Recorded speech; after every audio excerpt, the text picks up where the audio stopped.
भारत रत्न और देश के पूर्व राष्ट्रपति प्रणब मुखर्जी का आज दिल्ली में अंतिम संस्कार होगा। पूर्व राष्ट्रपति प्रणब मुखर्जी का अंतिम संस्कार आज लोधी रोड स्थित शवदाह गृह में किया जाएगा। आपको बता दें कि प्रणब मुखर्जी का निधन कल शाम हो गया था।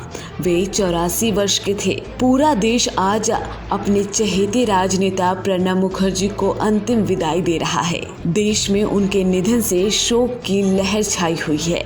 प्रणब मुखर्जी के निधन पर देश में 7 दिन के राजकीय शोक की घोषणा की गई है। चलिए आपको बताते हैं प्रणब मुखर्जी के जिंदगी की कुछ अहम कहानियां। प्रणब मुखर्जी का जन्म 11 दिसंबर 1935 में पश्चिम बंगाल के बीरभूम जिले में हुआ था। उन्होंने शुरुआती पढ़ाई बीरभूम में ही की और बाद में राजनीतिक शास्त्र और इतिहास विषय में एमए किया। उन्होंने कोलकाता विश्वविद्यालय से एलएलबी की डिग्री भी हासिल की। प्रणब मुखर्जी 1966 में 5 बार राज्यसभा के लिए चुने गए। बाद में उन्होंने चुनावी राजनीतिक में भी कदम रखा और 2004 से लगातार 2 बार लोकसभा के लिए चुने गए। उनकी राजनीतिक सफर की शुरुआत साल 1969 में हुई। भारत की भूतपूर्व प्रधानमंत्री इंदिरा गांधी की मदद से उन्होंने सन 1969 में राजनीति में प्रवेश किया। तब वो कांग्रेस टिकट पर राज्यसभा के लिए चुने गए। 1973 में वे केंद्रीय मंत्रिमंडल में भी शामिल कर लिए गए। इसके बाद वो 1975, 1981, 1993, 1999 में फिर राज्यसभा के लिए चुने गए। उनकी लिखी गई आत्मकथा में साफ तौर से कहा गया कि वे इंदिरा गांधी के बेहद ही करीब थे। जब आपातकाल के बाद कांग्रेस की हार हुई तब इंदिरा गांधी के साथ उनके सबसे विश्वस्त सहयोगी बनकर उभरे थे प्रणब मुखर्जी। वही बात करें 1980 की तो वे राज्यसभा में कांग्रेस पार्टी के नेता बनाए गए। इस दौरान प्रणब मुखर्जी को सबसे शक्तिशाली कैबिनेट मंत्री माना जाने लगा और प्रधानमंत्री के अनुपस्थिति में वे कैबिनेट की बैठकों की अध्यक्षता करते थे।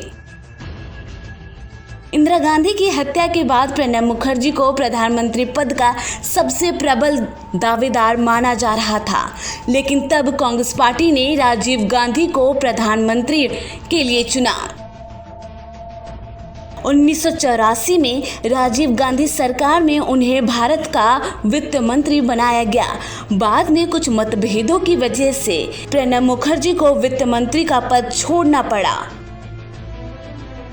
वे कांग्रेस से दूर हो गए और एक समय ऐसा आया जब प्रणब मुखर्जी ने एक नई राजनीतिक पार्टी बनाई। उन्होंने राष्ट्रीय समाजवादी कांग्रेस का गठन किया।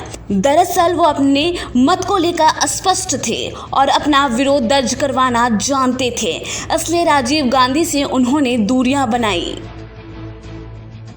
वीपी सिंह के कांग्रेस छोड़ने के बाद पार्टी की स्थिति डावाडोल हो गई। बाद में कांग्रेस ने प्रणब मुखर्जी पर फिर से भरोसा जताया और उन्हें मनाकर पार्टी में वापस ले आए। साल 2009 से 2012 तक मनमोहन सरकार में फिर से भारत के वित्त मंत्री रहे। जब कांग्रेस ने उन्हें अपना राष्ट्रपति उम्मीदवार चुना तब प्रणब मुखर्जी ने वित्त मंत्री पद से इस्तीफा दे दिया।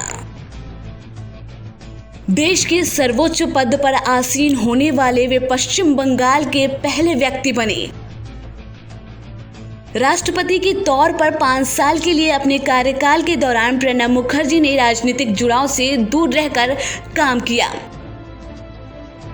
8 नवंबर 2016 को जब प्रधानमंत्री नरेंद्र मोदी ने 1000 और 500 रुपए के पुराने नोट बंद करवाने का फैसला लिया तो विपक्षी दलों ने काफी हो हल्ला मचाया। इसका असर संसद के कामकाज पर भी दिखा। लगातार शोर शराबे की वजह से काम में रुकावट पर उन्होंने चिंता जताई और कहा कि विपक्षी दलों को सदन को काम करने देना चाहिए। प्रणब मुखर्जी सिर्फ नाम के राष्ट्रपति नहीं रहे, उन्होंने अपने अधिकारों का बखूबी उपयोग किया और ये साबित किया कि वे गणतंत्र के प्रधान हैं। देश की बदलती स्थितियों पर भी उनकी लगातार नजर रही। प्रणब मुखर्जी ने अपने कार्यकाल में कई बार सरकार को चिताया और कहा कि देश का माहौल खराब हो रहा है और सरकार को इस पर ध्यान देना चाहिए। वहीं 8 अगस्त 2019 को प्रणब मुखर्जी को भारत रत्न से भी सम्मानित किया गया। Bureau report, EV star news.